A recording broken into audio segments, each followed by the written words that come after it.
심야의 서구에 오신 것을 환영합니다. 오늘 밤 우리가 서구 가장 깊숙하고 어두운 곳에서 꺼내온 기록은 전 세계 백만장자들이 인생의 마지막 지침서로 꼽는 불멸의 고전, 조지 S. 클레이슨의 바빌론 부자들의 돈 버는 지혜입니다. 이야기에 본격적으로 들어가기에 앞서 이 기록을 세상에 내놓은 조지 클레이슨에 대해 잠시 음미해 보려 합니다. 그는 100년 전 미국에서 지도를 제작하는 회사를 운영하던 사람이었습니다. 그는 사람들이 낯선 길을 찾기 위해 정교한 지도를 보듯 우리 인생의 가장 험난한 여정인 부의 길을 찾기 위해서도 반드시 명확한 지도가 필요하다고 믿었습니다. 그래서 그는 고대 바빌론의 유적에서 발견된 점토판의 기록들을 하나하나 분석하고 그 안에 숨겨진 인류 공통의 부의 유전자를 찾아냈습니다. 처음에는 은행과 보험사의 짧은 안내 책자로 시작된 그의 글들은 수천만 명의 가난한 이들을 부자로 만들며 재테크의 성경이 되었습니다. 자본주의라는 단어조차 없던 시절에 완성된 이 기록은 어떻게 노예가 성주가 되고 가난한 서기가 거부가 될 수 있었는지를 증명합니다. 단순한 지식의 나열이 아닙니다. 이것은 당신의 텅 빈 주머니를 치료하고 당신의 가문을 일으켜 세울 운명적인 지도입니다. 자, 이제 모든 긴장을 내려놓고 5000년의 세월을 뛰어넘어 들려오는 황금의 목소리에 귀를 기울여 보십시오. 당신의 무의식이 부의 진실을 깨닫고 새로운 운명을 받아들일 시간입니다.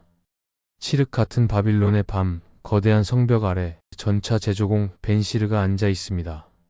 바빌론의 밤은 낮에 뜨거웠던 태양의 열기를 머금은 채 무겁게 가라앉아 있었습니다. 저 멀리 유프라테스 강물이 달빛을 받아 은밀하게 반짝이고 이슈타르 문의 푸른 타일들은 어둠 속에서도 기묘한 위엄을 뿜어냅니다. 그는 당대 최고의 기술자였지만 그의 주머니는 늘 사막의 모래바람처럼 텅 비어 있었습니다. 옆에는 그의 오랜 친구이자 연주가인 코비가 서 있었죠. 코비는 리라를 연주하며 바빌론의 화려한 풍경을 바라보고 있었지만 그의 음악에는 왠지 모를 슬픔이 묻어 있었습니다. 두 사람은 자문합니다. 왜 우리는 매일 피땀 흘려 일하는데 저들은 금빛 마차를 타고 우리는 그 뒤에서 먼지를 마셔야 하는가? 벤시르는 자신이 만든 전차들이 바빌론의 거리를 위험 있게 활보하는 것을 보며 깊은 자괴감에 빠집니다. 그 전차 위에는 자신이 한 번도 가져보지 못한 화려한 비단옷을 입은 상인들과 권력자들이 타고 있었습니다. 그는 누구보다 열심히 일했습니다. 그의 손가락 마디마디는 나무와 쇠를 만지느라 굵어졌고 어깨는 무거운 전차의 뼈대를 견디느라 굽어버렸습니다. 하지만 그의 손에 남은 것은 거친 굳은 살과 내일 먹을 빵을 걱정해야 하는 비참한 현실뿐이었습니다. 그는 친구 코비에게 고백합니다. 나도 저들처럼 금빛 목걸이를 걸고 화려한 옷을 입고 싶네. 나도 저들처럼 내일의 생계를 걱정하지 않고 하늘을 바라보며 사색에 잠기고 싶네. 하지만 내 주머니는 마치 저주라도 받은 것처럼 늘 비어 있군. 이 고통은 단순히 돈이 없는 물리적인 고통이 아니라 내 인생이 어디로 흘러가는지 알 수 없는 거대한 무력감의 고통이었던 것입니다. 벤시르의 눈에는 뜨거운 눈물이 맺혔습니다. 그것은 오직 가난을 겪어본 자만이 아는 뜨거운 열패감이었습니다. 그들은 바빌론 최고의 부자 아카드에게 답을 듣기로 결심합니다. 아카드는 한때 그들과 똑같은 가난한 석이었지만 이제는 도시 전체의 황금을 쥐고 있는 인물입니다. 벤시르와 코비는 그를 찾아가 묻습니다. 아카드, 당신은 어떻게 그 거대한 물을 쌓았습니까? 당신과 우리는 똑같은 출발선에 있었는데 무엇이 당신을 저 하늘 높이 솟은 지구라트처럼 만들었습니까? 아카드는 어둠 속에서 조용히 미소 지으며 대답합니다. 그것은 내가 부의 법칙을 배웠고 그것을 지켰기 때문일세. 아카드는 바빌론의 가난한 사람들에게 자신의 비법을 전수하기 위해 광장에 모인 수천 명의 청중 앞에 섰습니다. 그곳에는 희망을 잃은 청년들, 자식을 위해 눈물을 흘리는 어머니들, 그리고 평생을 일했지만 남은 게 없는 노인들이 가득했습니다. 아카드가 전한 첫 번째 비법은 아주 명확하고 단순합니다. 바로 당신의 주머니를 뚱뚱하게 만드는 법입니다. 아카드는 청중들에게 묻습니다. 만약 당신이 매일 아침 바구니에 10개의 달걀을 넣고 저녁마다 9개만 꺼낸다면 그 바구니는 어떻게 되겠습니까? 사람들은 당연하다는 듯 대답했습니다. 시간이 흐르면 바구니는 결국 달걀로 가득 차게 될 것입니다. 부의 원리도 이와 같습니다. 아카드는 말합니다. 당신이 번 돈의 10%는 오직 당신만의 것입니다. 당신이 구두 수선공이나 제빵사에게 지불하는 돈은 그들의 것이지 당신의 것이 아닙니다. 당신 자신을 위해 가장 먼저 지불하십시오. 나머지 90%의 돈으로 생활하는 것은 생각보다 어렵지 않습니다. 당신의 주머니 속에 남겨둔 그 동전 한 잎이 당신의 자존감을 지켜주는 든든한 방패가 될 것입니다. 사람들은 의심했습니다. 겨우 10분의 1을 저축한다고 이 거대한 가난의 굴레를 벗어날 수 있느냐고 말이죠. 하지만 아카드는 단호했습니다. 당신이 주머니 밖으로 내보낸 모든 돈은 타인의 배를 불리는 데 사용될 뿐, 절대로 당신을 위해 다시 돌아오지 않습니다. 오직 당신 곁에 남겨둔 돈만이 부의 씨앗이 되어 거대한 나무를 키워낼 수 있습니다. 가난한 주머니를 치료하는 첫 번째 단계는 당신의 수입 중 일부를 당신의 소유로 확정하는 엄격한 규율에서 시작됩니다. 이 규율은 단순히 숫자를 기록하는 행위가 아니라 당신이 당신 삶의 주인임을 온 우주에 선포하는 고귀한 의식입니다. 매달 수입의 10%를 떼어놓는 순간 당신의 무의식은 더 이상 결핍이 아닌 풍요를 인식하기 시작합니다. 텅 빈 주머니가 주는 공포는 서서히 사라지고 그 자리에 미래에 대한 희망과 자기 확신이 자리 잡게 될 것입니다. 당신의 주머니가 두툼해질수록 당신의 목소리에는 힘이 실리고 당신의 눈빛은 더욱 깊어질 것입니다. 그것은 돈을 가진 자의 여유가 아니라 자기 자신을 통제한 자의 위험입니다. 주머니에 조금씩 돈이 쌓이기 시작하면 당신의 감춰졌던 욕망은 서서히 고개를 들기 시작합니다. 평소 보지 못했던 화려한 비단 옷들이 눈에 들어오고 맛있는 음식과 술의 유혹이 당신의 귓가에 끊임없이 속삭입니다. 아카드는 두 번째 비법으로 지출의 관리를 꼽습니다. 사람들은 흔히 생존의 필수적인 지출과 일시적인 욕망에 의한 지출을 구분하지 못하는 실수를 범하곤 합니다. 우리가 당연하다고 생각하는 지출의 대부분은 사실 당신의 내면에 숨겨진 허영심과 타인의 시선이 만들어낸 허상일 뿐입니다. 아카드는 제자들에게 각자의 생활비를 점토판에 꼼꼼히 적어보라고 말합니다. 그리고 그 목록에서 10%의 저축을 제외한 나머지 예산 안에서 해결할 수 없는 것들은 과감히 지워버리라고 조언합니다. 사람들은 그것이 불가능하다고 소리 높여 항변했습니다.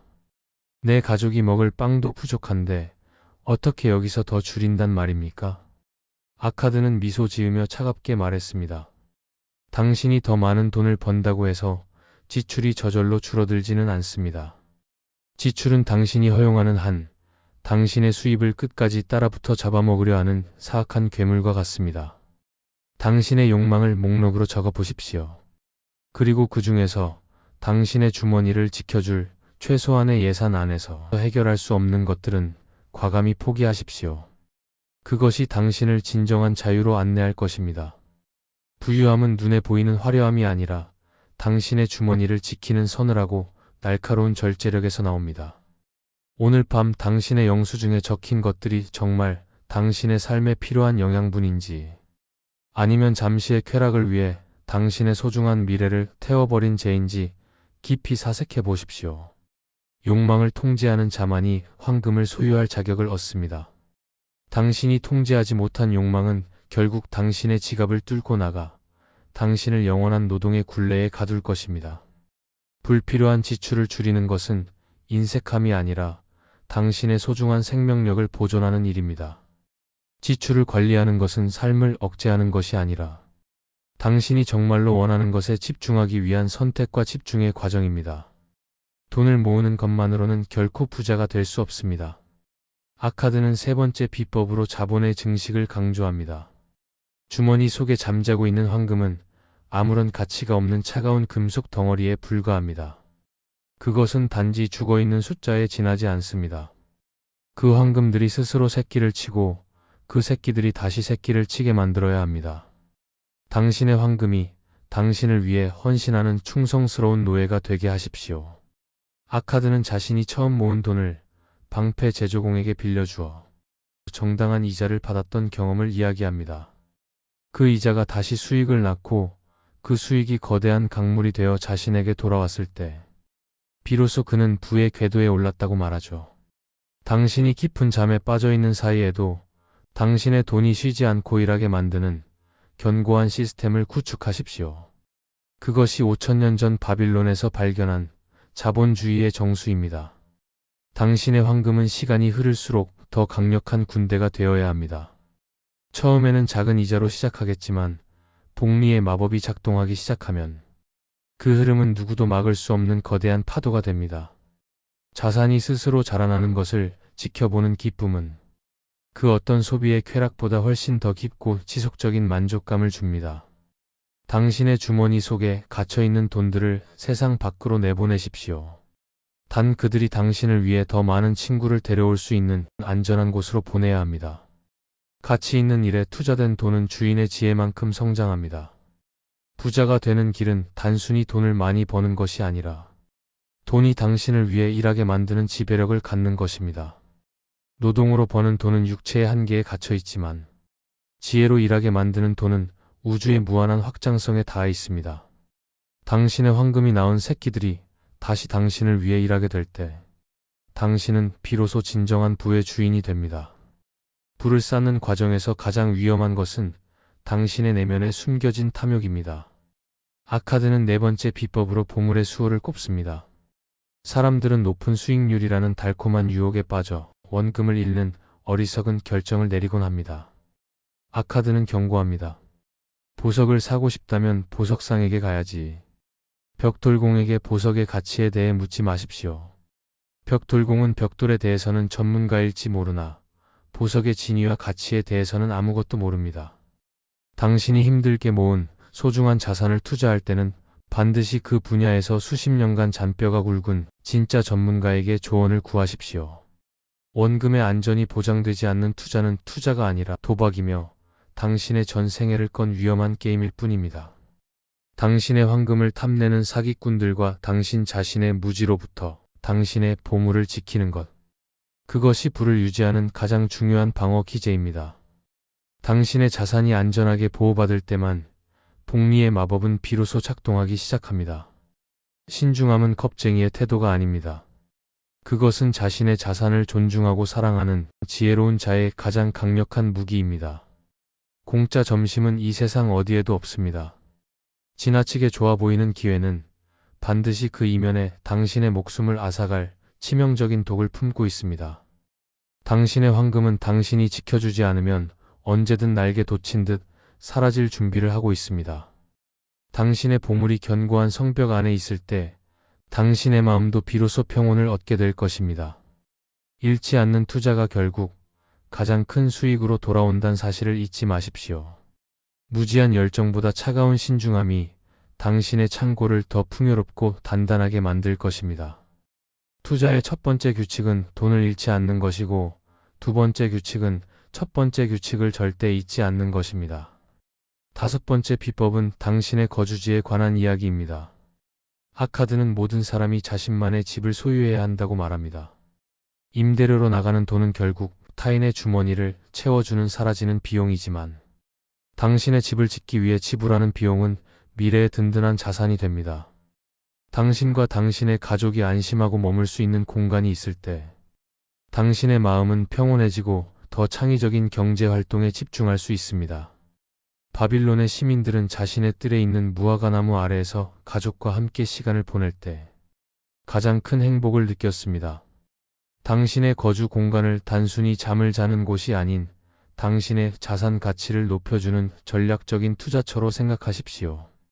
집은 단순한 건물이 아니라 당신의 정체성과 안정을 상징하는 최후의 요새입니다. 거주에 대한 불안이 사라질 때 당신의 에너지는 비로소 부의 축적으로 온전히 향할 수 있습니다. 남의 집에서 눈치를 보며 사는 삶과 내 집들에서 미래를 꿈꾸는 삶은 그 질부터가 다릅니다. 당신만의 성벽을 쌓으십시오. 그 안에서 당신의 부는 더 안전하게 무르익어갈 것입니다. 거주하는 곳이 당신에게 심리적 안정과 경제적 수익을 동시에 가져다 줄 때 당신의 재정적 자유는 한층 더 가까워집니다. 이것은 삶에 대한 존중이자 경제적 독립을 위한 가장 기본적인 발판입니다. 땅은 결코 주인을 배신하지 않으며 견고하게 지어진 집은 당신의 노후를 지켜줄 가장 충성스러운 수호자가 될 것입니다. 우리는 모두 늙고 병들며 언젠가는 노동의 현장을 떠나야만 합니다. 아카드는 6번째 비법으로 미래에 대한 철저한 대비를 강조합니다. 당신이 더 이상 노동을 할 수 없는 시기가 왔을 때, 혹은 당신이 예기치 못한 사고로 사랑하는 가족의 곁을 떠났을 때를 대비한 독립적인 수입원을 지금부터 준비해야 합니다.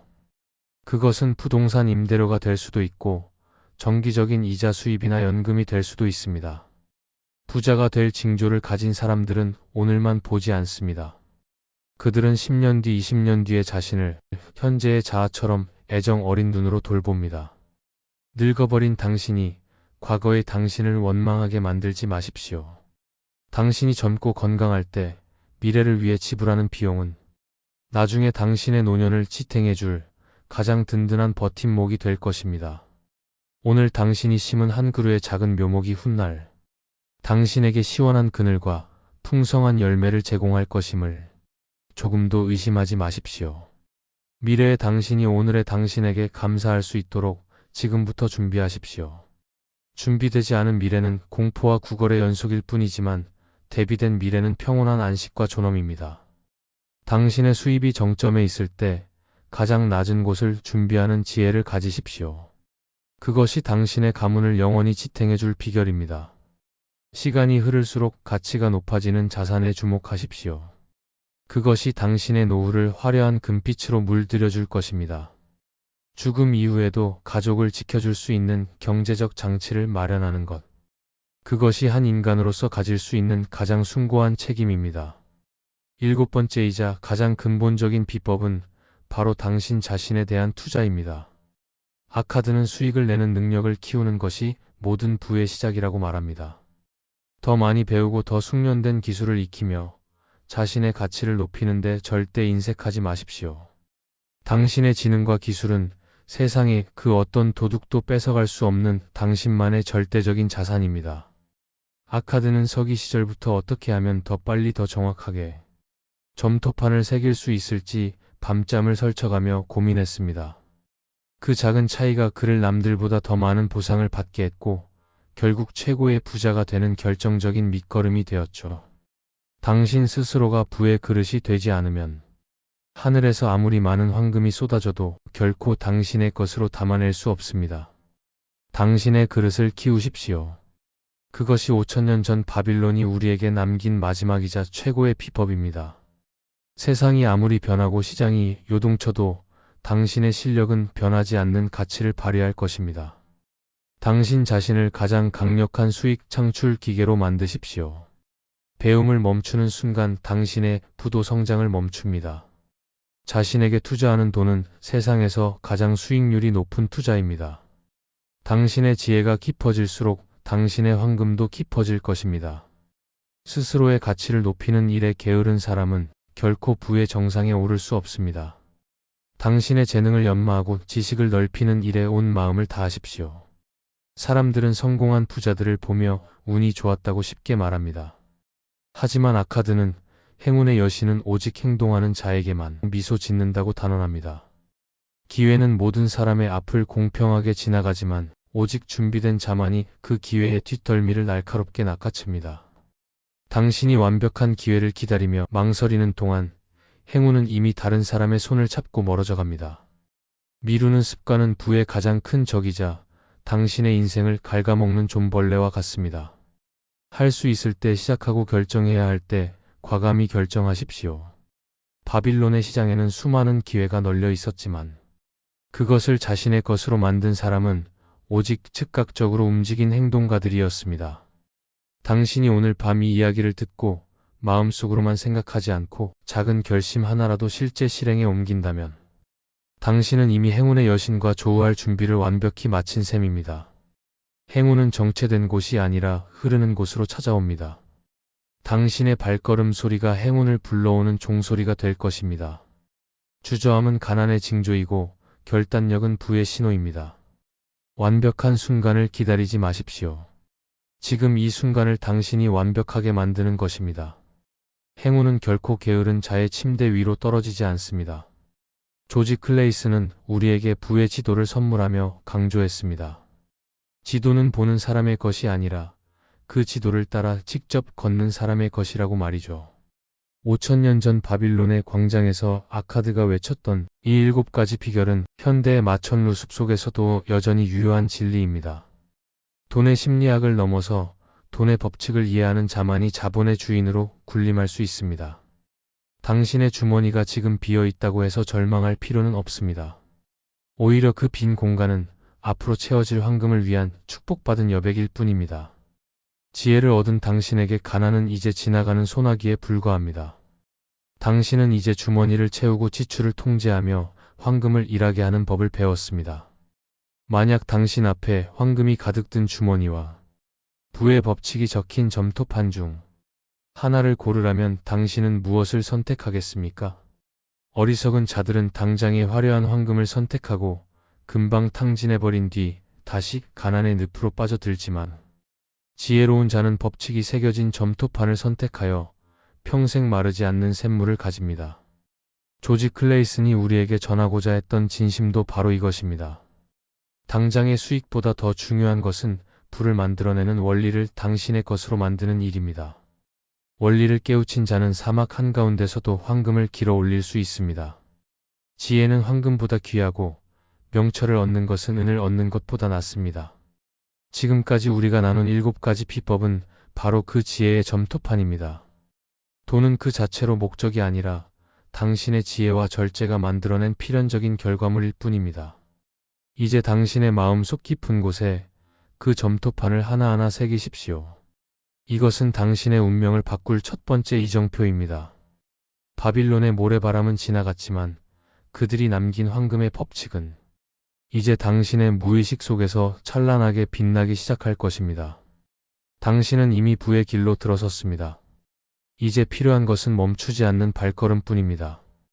당신의 심장 소리가 바빌론의 거대한 성벽을 울리던 거장들의 발소리와 닮아가고 있음을 느끼십시오. 부의 지도는 이제 당신의 손에 쥐어졌습니다.